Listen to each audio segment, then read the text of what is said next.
Hello, everybody, and welcome in. We got week 2 of the NFL underneath our belt, and this is our 21st episode now for the Titans of Fantasy, and we're getting to streamroll into here. We're going to give you guys some, a reformatted take on our weekly pod here. So we're going to hit you with some studs and duds from the week, just like we did last week. We'll let you guys know some key injuries and suspensions looming for this week. Some guys looking forward into next week. Once we hit our third week, we're going to be able to give you guys who are on hot streaks and guys who are on cold streaks. So we'll tell you more about that next week. But then our last thing today we're going to cover is some waiver wire ads. So kind of hitting all the bases today, and going to let you hear about week 2. It was another exciting one. Some big injuries off the bat. So let's touch base on that, Kale. All right. The biggest one that you probably know of already and have heard about, kind of ruined some leagues this year if you drafted him to be your quarterback one. Trey Lance broke a bone in his ankle. He's out for the season. Sounded like he had surgery today. Went well. But luckily for the 49ers, we've talked about that in the other podcast way back where Jimmy G going to end up, stayed. And 49ers should be still solid. It actually looked like they were rolling a little better once Jimmy G got in because, Shanahan or Jimmy G, they got that connection and they ran the ball a lot when Jimmy Garoppolo got in there, and that running offense is still dominant. So, yeah, I think if anything, this offense is going to be a little bit more predictable because we're going to be able to kind of go back to what we've seen the last few years. So heavy run game usage. Probably a lot of Deebo Samuel, a lot of George Kittle once he's back out on the field, but those receivers might be a little bit more week in week. I think it hurts Ayuk's value the most because he seemed to have a little better connection with Lance. Has not really shown the greatest connection with Jimmy Garoppolo. I mean, he had a hot end of the year last year, but overall, it seems like he targets Deebo and Kittle more. So, another big one. We don't know the extent of the injury. It sounds like it's a PCL injury. Dalton Schultz went down for the Cowboys tight end, and a little bit of uncertainty there on the length. We saw Zeke battle that injury last year. He could possibly play this week, but more than likely, I bet you he's out for a week, maybe 2, Garrett. Yeah. There's so many like that. Like we also have Jerry Jeudy knocked out of the game this week. Rib injury. His status for the upcoming few weeks is uncertain still. We just saw Alvin Kamara also was out this week, rib injury. They say kind of for the future it's the same thing. Uncertain when his availability will be back. His is more of a rib cartilage issue. Kind of jumping back to the 49ers, Ty Davis-Price, the rookie running back from the third round, he's got a high ankle sprain. So those usually last several weeks. We've seen those kind of plague some running backs in the past, and usually those guys, if they do come back, it typically is a nagging thing that can kind of linger. So with an uncertain backfield where we've seen that be a revolving door, he was a guy who could potentially step in. So Jeff Wilson, he stepped in, had a big week this week, but Mason is going to be another guy to watch out for and potentially add to your teams. Yeah. It's unfortunate for Ty Davis-Price because either your dynasty owners or people who scooped him up late in draft as a possible handcuff. You saw he got 15 touches, I think it was, before he got injured, which is big. Wasn't very productive with him, but still. 15 touches in Kyle Shanahan's offense usually leads to good fantasy production down the road. So that was a fortunate injury. It seemed like there was a lot of ankle and ribs. Garrett talked about Jerry Jeudy, Alvin Kamara. One that might be big for fantasy impacting because it affects the whole offense big time. Justin Herbert has the same injury actually as Alvin Kamara, that rib cartilage injury. If you watch the Thursday night game, he looked like he was in serious pain, kept taking some big hits, but he played through it. So I guess that is a positive. But if he is out, downgrade all the wide receivers, maybe even Eckler downgrade a little bit too. So that is one thing big to look out for here. Yeah. We also saw James Conner was plagued with an ankle injury this week. We saw a lot of usage with the other backs. So That is definitely a situation we want to monitor because James Conner has had some injuries in the past, and that offense is electric enough where if a different running back is in there, they're going to have some good opportunity. So Daryl Williams, Yep. and Benjamin, a little combination of the two names. And so Benjamin, Daryl Williams, those two guys could be good wire ads this week. Both of them saw touches with Connor being sidelined. Yep. Right now they're saying it's uncertain but not serious. We'll see how the week goes. Yep.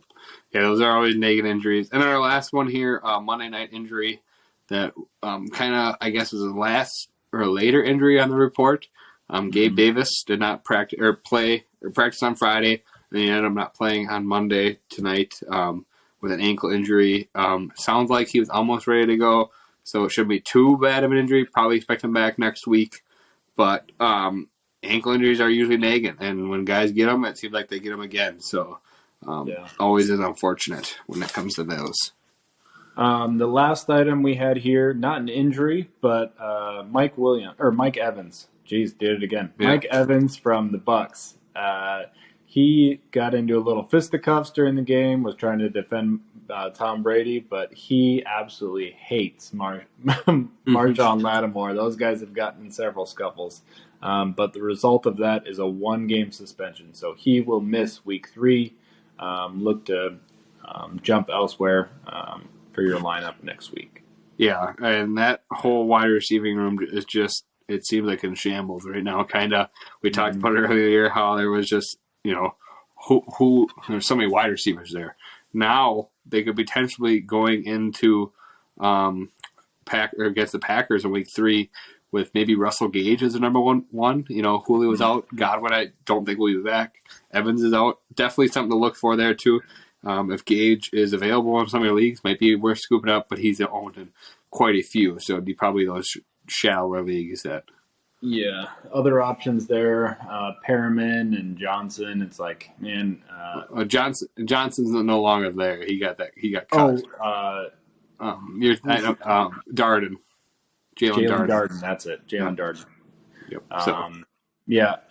Just not great options. Yeah. No, especially with Tom Brady hasn't been playing the best out of the gate here, and so far, like that offensive line has been pretty rough. They've been letting in a lot of pressure on him, and he's been struggling. Yep. But with that all being said, we wanted to cover what we wanted to cover there for the injuries and that other suspensions and guys to look for. We're going to get into our week 2 studs and duds section. So we're going to list like we did last week, go through by position, name the top 3 guys that we figured at each position, who were winning your weeks, who were losing your weeks. So Garrett starts off with the quarterbacks here. All right, right out of the gate, let's go to the 2 quarterbacks that played against each other. Tua Tagovailoa, 36 out of 50. He had 469 yards and 6 touchdowns. 2 interceptions to go with that, but that whole game was just back and forth and electric. And on the other side of the ball, we saw Lamar Jackson, the only guy, depending on your format, who outscored Tua this week. He was 21 of 29 with 318 yards and 3 touchdowns, but he had 9 rushes for 119 yards and 1 touchdown. In his long touchdown run, he just burned everybody. And then he had a play where he's just sitting there looking back at the defender while he's running away from him, just like, hey, I'm the fastest guy in the field. Like, you ain't catching me. Oh, yeah. Yeah. But that game was just unbelievable between those two. Oh, my gosh. What a comeback, too, by the Dolphins there. Yeah. It was very, if you had people from either side of the offense, you probably did well in your league this week. There's a lot of big players on each side. Last quarterback for the studs is been a surpriser. He's been back-to-back weeks here on our list, and I think he is actually the QB2 right now in fantasy, believe it or not, and that is Carson Wentz with the Washington Commanders. 30 of 47, 337 yards, 3 touchdowns, 1 interception, 1 2-point conversion. If your fantasy gives you those 2 points, that's actually pretty good there. And then he had 2 carries for 23 yards, so he also had a little rushing there. But yeah, Carson Wentz has been a shocker so far this year. Kind of looking like a little bit of the Carson Wentz of old, He's got great weapons, it seems like, in the Commanders' offense, and seems to be exploiting it well in this Ron Rivera's offense. So yeah, I mean, he is clicking so far in terms of putting up the fantasy stats. He kind of had a slow start to the day, but he, as the game went on, was able to put some good stats on the board. And I don't think he's going to be a trustworthy play every single week, but he is a guy who could give you some upside play. I mean, we saw it the first 2 weeks so far that he's been putting up the stats, and he's got a really good receiving core. And on top of that, we've seen a guy who has kind of been out the last year. Curtis Samuel has really stepped up into that role for him. Those two have a great connection so far. And we're hoping you listened last week and got in on Curtis Samuel, because Garrett and I always talk about those one guys or a couple of guys who you get at the beginning of the year who fill in your roster and play for you, have some meaningful minutes on your fantasy team, and Curtis Samuel is looking to be one of those dudes right now. So hopefully you listened into that. But with that being said, our duds. And it's funny because our first one on our list is the guy that the Colts traded for to replace Carson Wentz. And he has kind of looked a little old, I would say. He's just not hitting that deep ball.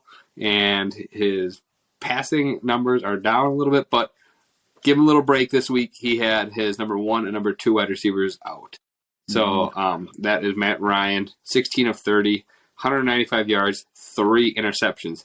But this was against the Jacksonville Jaguars defense, who got tore up by Carson Wentz last week. So I thought it was kind of shocking. Matchup.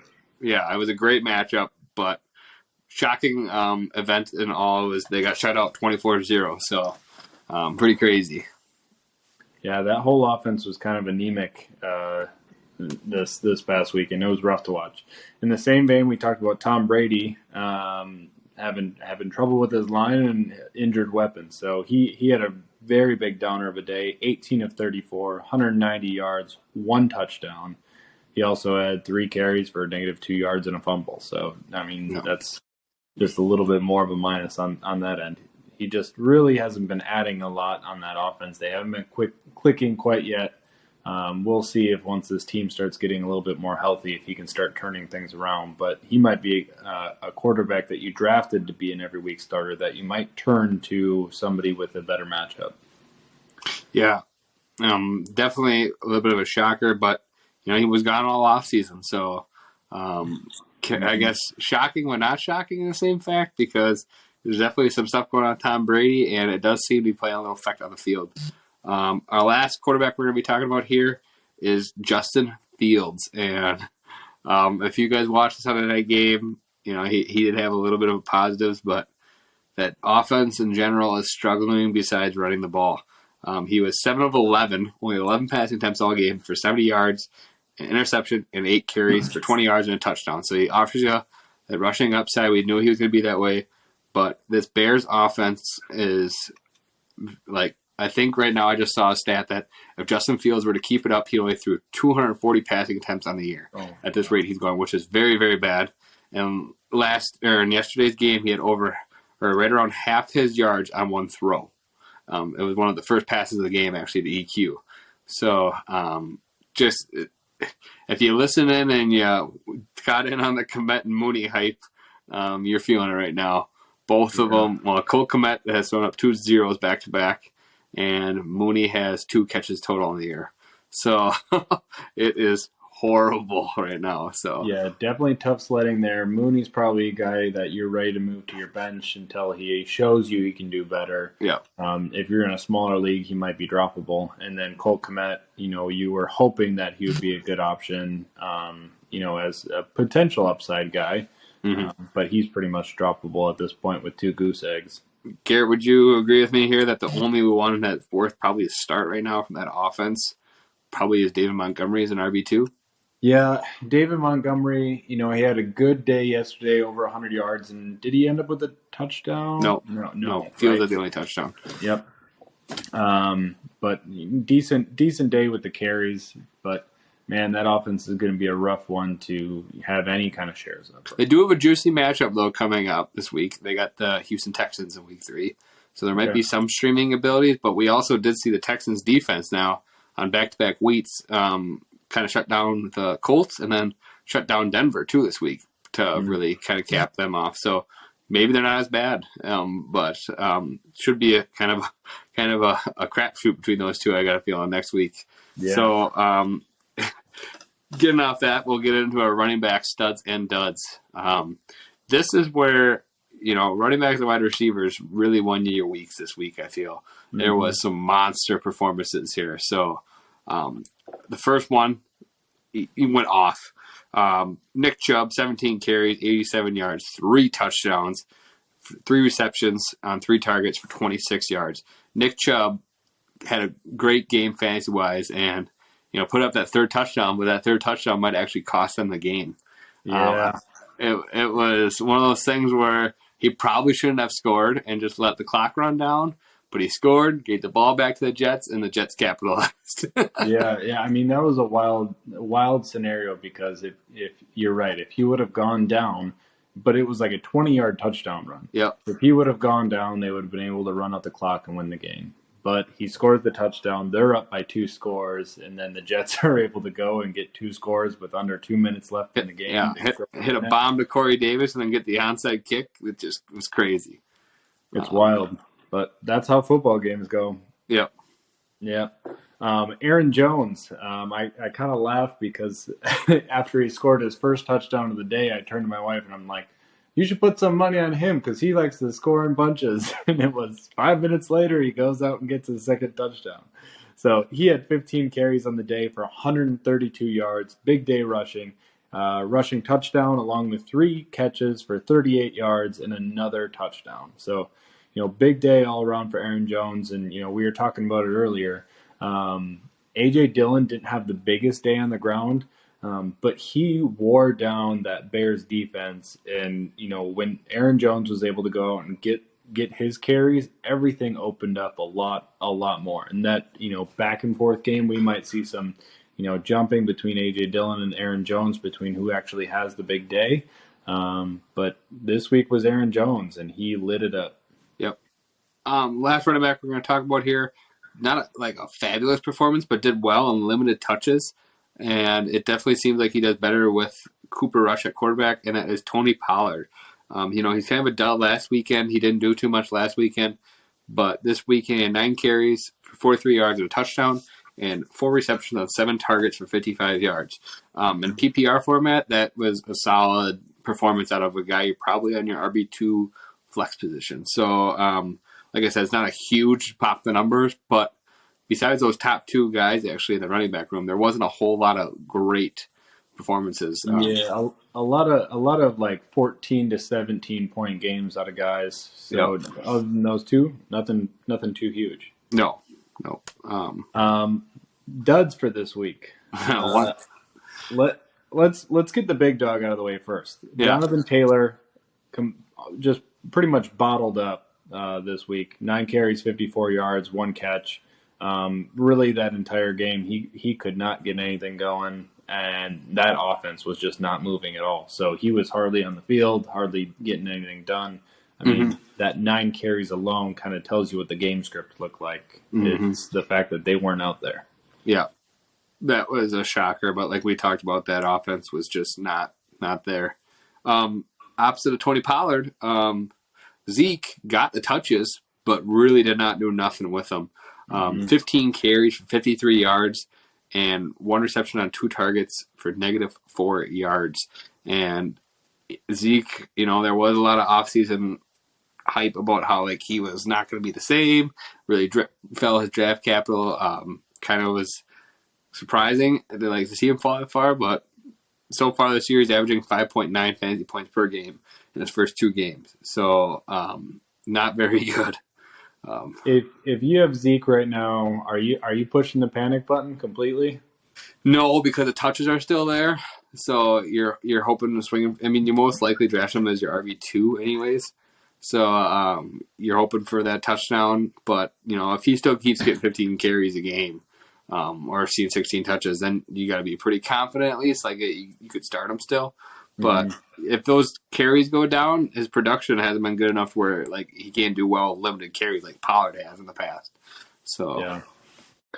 All right. Well, last guy on our list here for running back duds is Chase Edmonds from the Dolphins. In a game where, there was so much on the board in terms of scoring opportunities, points, a lot through the air with the Dolphins. But the surprising factor is that Edmonds got out carried by Raheem Mostert. So Chase Edmonds, 5 carries, 33 yards, and only 1 of 3 receptions. We hoped that he would kind of be the passing back there. He'd get the first opportunity for rushing touches, and the fact that Mostert outrushed him this game is pretty eye-opening. Mm-hmm.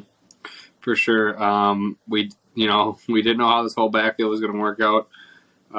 We talked about it kind of in earlier episodes about how Mostert was kind of a grab. If you could stash him. If you did after week 1, because Mostert wasn't really involved in week 1, good for you, because now it seems like, I don't know if it's just going to be every week it'll be a different game script for these two or what, but Edmonds was not on the field that much this week, which was kind of shocking, planning on how that game was working out. So it's kind of crazy to see him not get involved in this high-scoring game. Yeah, and Mostert, who has been, oft injured over the last few years, has always looked good when he's been on the field. So yesterday, pretty, in terms of efficiency, he did okay. He had 11 rushes for 51 yards. That's 4.6 yards per carry. Another 3 catches out of the air for another 28 yards. So, definitely a guy that just keep an eye on the situation. And we'll probably talk about him a little bit later. But Chase Edmonds, I'm getting a little scared, and I have him in one league, and it's like, man, I was hoping he would be a decent flex play for me, a guy that I could kind of plug and play and, rely on for some week-to-week, steady stats. He's scaring me a little bit there. Yeah. I like I said, I think it's going to be all every other week, but if Mostert comes out next week and really doubles his carries again like he did this weekend, then I would definitely start and hit that panic button. But wide receivers this week, or wide receiver studs, Garrett. My gosh. We had actually, we only are going to cover 3 here, but there was 5 that I figured off the top of my head right away who just popped off and, had some big weeks. And 2 were on the same team. Wide receiver 1 and wide receiver 2 of the week were on the same team. And if you can't guess it, it's probably from the Dolphins. And number 1 was Jalen Waddle this week. 19 targets he had, 11 catches, 171 yards, and 2 TDs. Waddle controlled that offense, I would say, for the first 3 quarters of the game, Garrett. Mm-hmm. He was so involved. And then that last quarter, Tyreek Hill, who we're going to talk about, blew up, caught a couple big bombs from Tua, which was surprising. He got some long passes, which everybody was shocked about. And he had 11 catches on 13 targets for 190 yards and 2 TDs. I mean, wow. Just some big points there. It's kind of crazy. Yeah. I heard on a different pod this morning, this is the first time ever that a pair of teammates has ever had 10 catches and over 150 yards in the same game. And these guys did over that. They did 171 yards each. Well, 171 and 190, and they each had 2 touchdowns. And they each had 11 catches. So, that's a feat that, you'll probably never see in your lifetime is 2 teammates blowing up like that. Yeah. Another monster game, and a guy who is also on his own hot streak, Amon-Ra St. Brown, the sun god. 9 catches on 12 targets for 116 yards. Another 2 carries for 68 yards. And one of those carries was a freaking long run that he almost broke out for a long touchdown. Yeah. So, just a monster day out of him. I think the stat is that his last 8 full games he's played, dating back to last season, he's had at least 10 targets in all of those games. And I think over 8 catches in all of them. Broke a record. Yep. Just unbelievable for a guy entering his sophomore season. It's funny because I remember we were getting ready to go into the season and we had our NFC North episode, and I said to Caleb after we got done with the Lions, I said, are we not talking about Amon-Ra enough? I mean, I know that he had a monster end of the year last year, but are we kind of discounting it too much to this point where we're not giving him enough credit and we're not drafting him high enough. Yeah, and definitely. If you got him where his value is so good this year, and if you got him at that range to be your wide receiver 2, wide receiver 3, you are getting huge benefits back. So I think he's had over 20 points now in the first 2 weeks. So just ridiculous. And he definitely seems to be Goff's favorite target, and they have great chemistry. So definitely should be solid going forward too. But our duds this week for wide receivers are some real stinkers here. And 2 of them are kind of shocking, I would say. But there was a lot of, there's every week, but I just feel like there was a lot of flops again this week for that wide receiving room. And getting off to one of our guys on Thursday night who had a great week 1, really flopped week 2, Juju Smith-Schuster, 3 catches on 3 targets for 10 yards. And the biggest thing watching him in that game is like they were rotating all these other receivers in and out. They had Watson in there. He got a nice long touchdown. Juju was just not involved with the game at all. It was for a guy who we expected to kind of step into the more advanced veteran role in that offense. They're using a lot more of the different sets with different receivers out there. Mecole Hardman, MVS, Watson. They're just rotating other guys in. It's not necessarily guys at the top that are just staying on the field and being a mainstay, which I expected Juju to kind of move in and out, slot, outside. Kind of a little scary, but, we'll have to monitor that one. Yeah. We talked about the Bears offense, struggling. Darnell Mooney, another dud this week. 1 catch on 2 targets, -4 yards. So definitely not helping you there. No, I think it's time to, if I were an owner of a Mooney, which I am in a couple of leagues, I will be benching him this week 3. Even though he has a good matchup, you got to see some passing attempts before you can really trust him in your lineup. There's got to be better options right now based on what you're seeing out of Mooney, playing like 1.3 points week 1 and now a half a point. And or if you're in a half point PPR, it was 0.1 points he got you this week. So just not good at all. And then our last guy, he didn't do horrible for his outcome, but if you look at his stats and actually break them down, they're bad.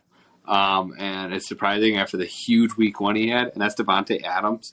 He had 2 catches on 7 targets for 12 yards, but he had 1 touchdown. So that saved his fantasy day, I guess you could say. He ended up with like 8 points in a half-point PR league. But, limited. His yards per route run were way down than last week. His yards per target were down for last week. And it was kind of shocking considering the Cardinals don't have a great cornerback at their helm. And, they were in a shootout. So you think Adams would have been highly involved. And it seemed like they got Renfro and Waller a little more involved this week. And Mac Hollins, actually, too. A little more involved. We can spread the ball around more than it was week 1 where Adams was really hyper-targeted.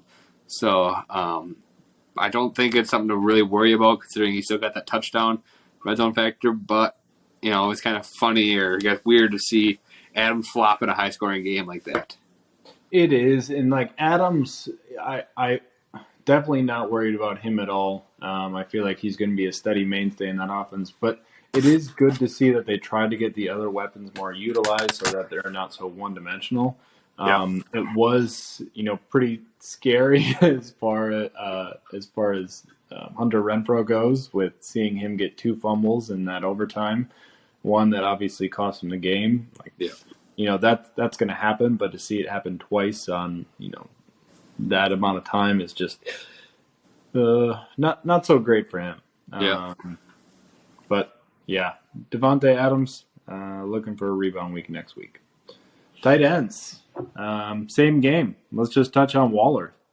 Gives you a nice 6 catches on 8 targets, 50 yards, and a touchdown. So he's getting you what you asked for, and where you drafted him, nice solid production there.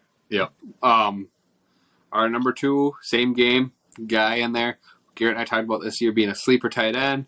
Had a great connection with him last year. They needed him this week. They used him this week. Zach Ertz, 8 catches on 11 targets for 75 yards. You can't ask for much better production out of your tight end room than that right there. A lot of targets, good yardage, good volume. I mean, you don't need to ask more, but, if you have a guy like Mark Andrews, he will give you more. Because he delivered with the number one tight end performance of the week, 9 catches on 11 targets, 104 yards, a touchdown, another carry for 3 yards, a nice bounce back week after kind of like an okay start to the season for him last week. Mark Andrews went out and dominated. Yeah, it was funny because, people were a little scared, I guess, which is crazy. After week 1, there was some talks about, like, how Andrews, oh, no, he didn't get his catches and yada, yada, yada. I tagged Garrett in a thing I saw. Mark Andrews actually had the most air yards for tight ends in week 1s. So you knew that he was still heavily involved, and then to see him, just burst out, I guess, on this game.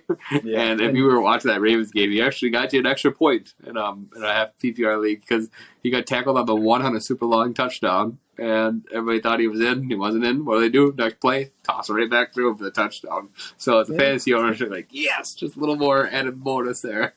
Yeah, extra juice. Yeah. And Caleb, for those who aren't initiated, how do air yards work? Can you explain that for everyone? Just on the targets, the amount of yardage the ball was that they would have probably cut it on, whatnot, but the distance that the route was when the ball was thrown towards him. So he had a lot of them. He had almost 100 yards.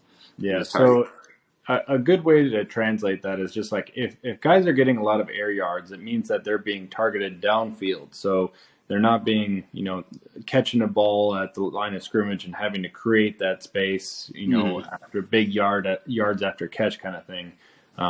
So high air yards and a lot of targets usually translates to good fantasy production. So when Caleb says that, like on the first week, it shows you that he was being targeted downfield a lot, and if some of those converted, he could have had a much better day. Yeah, exactly. Thanks, Garrett. So then our dud for the week is actually 3 tight ends who were drafted, I would say, relatively high, and were all drafted to be tight end 1s. First one, he played most of the game, so we still consider him a dud. He played over 3/4 of the game. Dalton Schultz, 2 catches for 4 yards, 2 catches on four targets for 18 yards, and a fumble.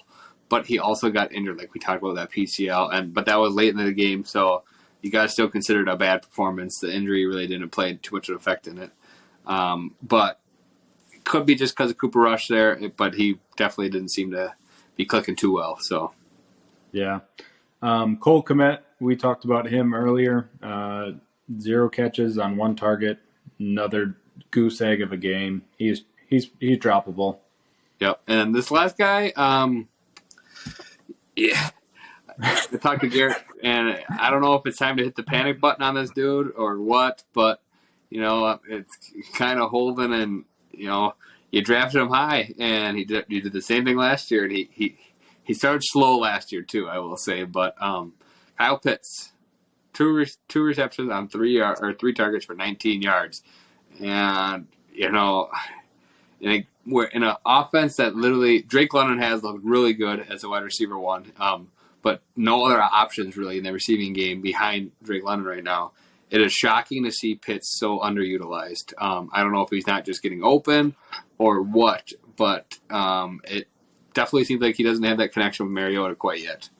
Not quite. And we'll see. Mariota almost at one point got it looked like he had almost got knocked out of the game. So, we'll see. We'll kind of monitor how the season goes with Mariota. If he can kind of put together some decent games and stay on the field, or if he starts to falter and kind of default back to this guy who's been a replacement player, we could end up seeing some Spencer Rattler throughout, or not Spencer Rattler. Desmond Ritter. Desmond Ritter. Jeez, I'm way off tonight. Desmond Ritter would be the guy who would come in and kind of spell him. So, he was a 3rd-round pick and a guy that was, a lot of analysts liked him going into this year. So if Ritter comes out, we could see a shift in that offense. Yep. And with that, guys, that covers our studs and duds section of this episode. We're going to hop into our week 3 waiver wire ads. Some guys are grabbed before week 3 based off of games before Monday night. Like Garrett and I talked about, we record these during the Monday night games, so we don't really get to add those players in yet. But it still leaves us with plenty of games and plenty of players to choose from. And with that being said, our number one guy is the second wide receiver off the board this year, is a rookie, and has balled out, I would say, kind of the start of the season. Had a good first week and then a monster second week here for the Jets. 8 catches on 12 targets for around 120 yards and 2 touchdowns. Garrett Wilson. Solid fantasy performance, and crazy how much available he is in each league right now. A lot of guys drafted Elijah Moore, expecting him to be the top dog, and it seems like it is Wilson right now. Yeah, he just had an absolute monster of the week. I know that, this team has been passing the ball a lot, but, to see the target share that he got with these other receiving weapons that have been good, Corey Davis, Elijah Moore, like Garrett Wilson stepping in there and showing that, he deserved to be as highly picked as he was. So Definitely a guy, if he's available in your leagues, that he's worth a waiver wire pick. He's worth some fab, and definitely a guy you want to keep your eyes on, try to get on your squad. Mm-hmm. All right, Garrett, you talked about this guy a little bit earlier in the episode. I'll let you cover him here. Raheem Mostert. We touched base on just that Dolphins running back situation. Week 1, he only had 5 carries. Week 2, he had 11, and kind of was the focal back on that offense. If you're somebody who needs some running back help, Mostert could be a guy that, if he stays healthy and on the field, we've talked about how efficient he has been, especially, he's used to this offense. He was on the 49ers when McDaniel was there, and now that he's with the Dolphins, similar style offense, same style coach, and he is going to be, given the opportunity to succeed. Tough matchup next week with the Bills, but after that, he has some good ones coming up with Cincinnati and the Jets. Yep. And then getting down here on the waiver wire, one of our guys that we have, guy I actually liked beginning of the season. Didn't know he was going to play right away, so it's kind of shocking. And then to see him come out and have production is great. Logan Thomas from the Commanders. We saw him, in 2020 have a strong year, 700 yards, 6 touchdowns, finished as the RB or tight end 6, I believe, that year. And Carson Wentz, we have seen, likes to throw the ball to his tight ends. So got a little more involved this week, got a little more playing time coming back from injury. Had 3 catches on 5 yards, or 3 catches on 5 targets for 50 yards and a touchdown. He might not be much between the 20s, but like I said, Logan Thomas has shown he's a big red zone threat. He's agile, and him and Wentz connected on a nice high point in the back of the end zone for a touchdown. So he's got that tight end 2 appeal to him with some upside based on his touchdown scoring. All right, and we're going to stay on the tight end train here. I'm going to move over to the Jets and Tyler Conklin.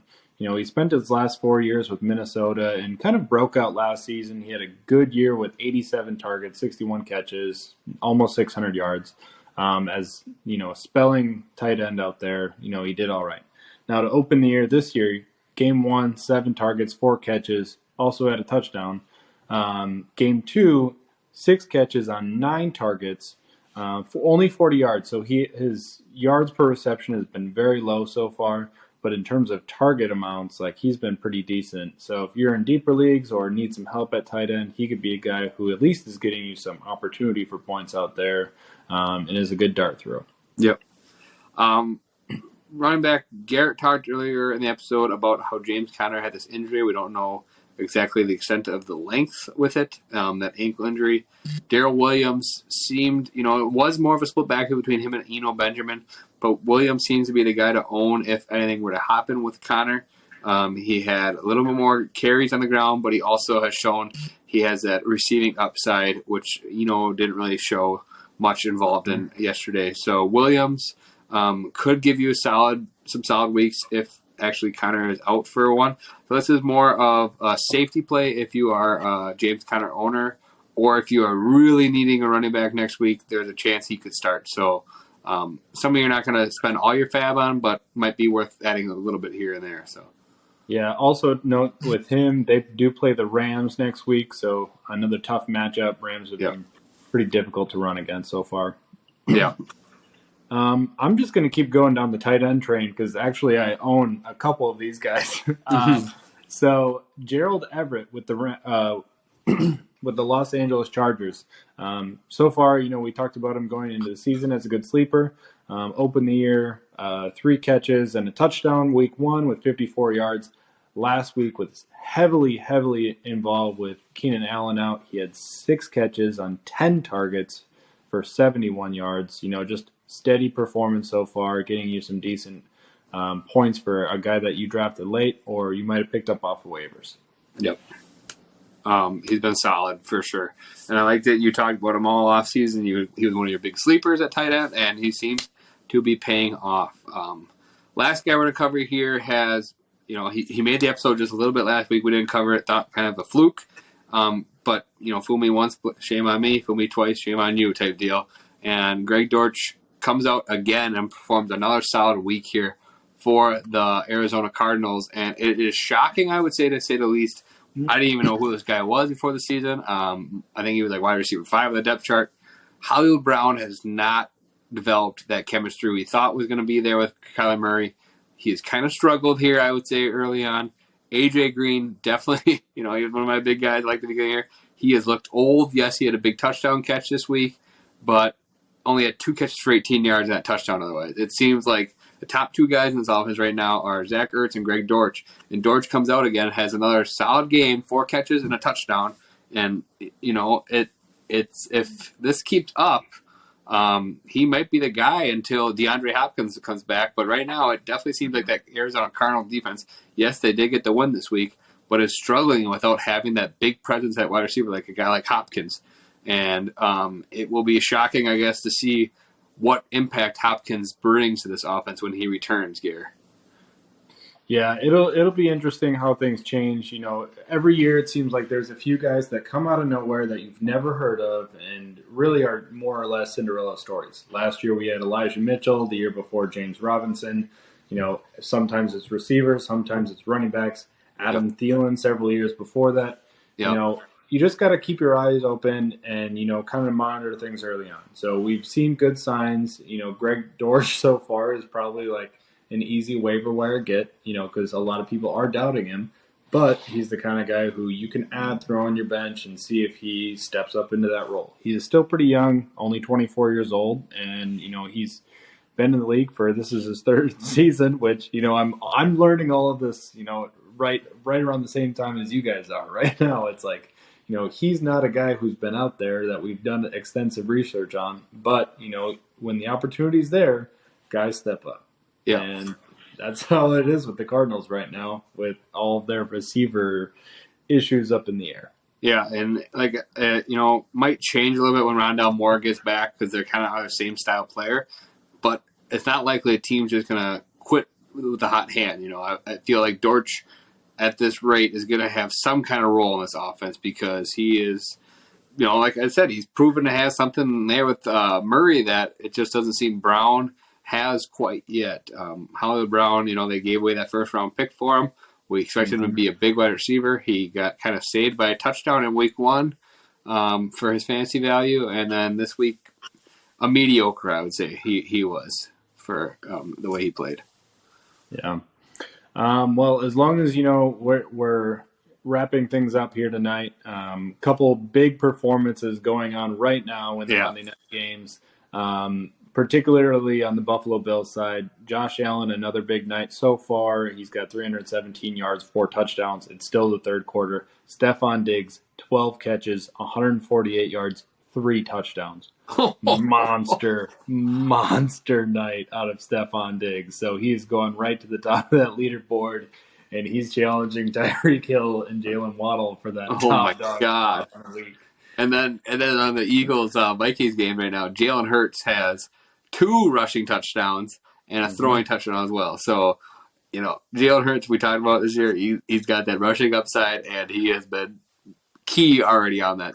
With I think that was a third or maybe fourth rushing touchdown already this season. So yeah, last week we saw all three running backs get red zone touchdowns that they rushed in, and we're like, man, if Ertz could have got a couple of those, he could have had a monster week. Well, here he is getting a couple more of those. Oh yeah, and and I hate to say it already this year, but Titans 0-1 week 1 right now, struggling against the Bills. Ryan Tannehill is struggling against the Bills too, and if you're in a dynasty league, I honestly think right now is a good time to buy low on Malik Willis because I think we have a good chance of seeing Malik Willis this year. Tannehill did not look very good week 1, and right now he is really struggling. So if this keeps up, it is. He just threw a pass. He just threw a pass or a pick? It just popped up on the stat sheet over 1 Malik Willis, so he's in the game. Oh, all right. We already have Malik Willis in. So unless they're doing trick plays, yet. But yeah. No! I just got a thing on Sleeper right now. Malik Willis is that quarterback for the Titans. So wow, that's going to have so much better timing. So your buy now might be actually past. It might be too late. It might be too late. But all right.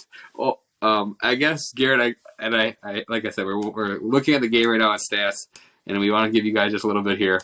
Another dud, I'm going to say, for wide receivers. He had 0 points week 1, and right now he has 0 catches on 5 targets, and that is Devonta Smith again. So that is very shocking, I would say the least, right now with this Eagles offense. A.J. Brown looks to be the true.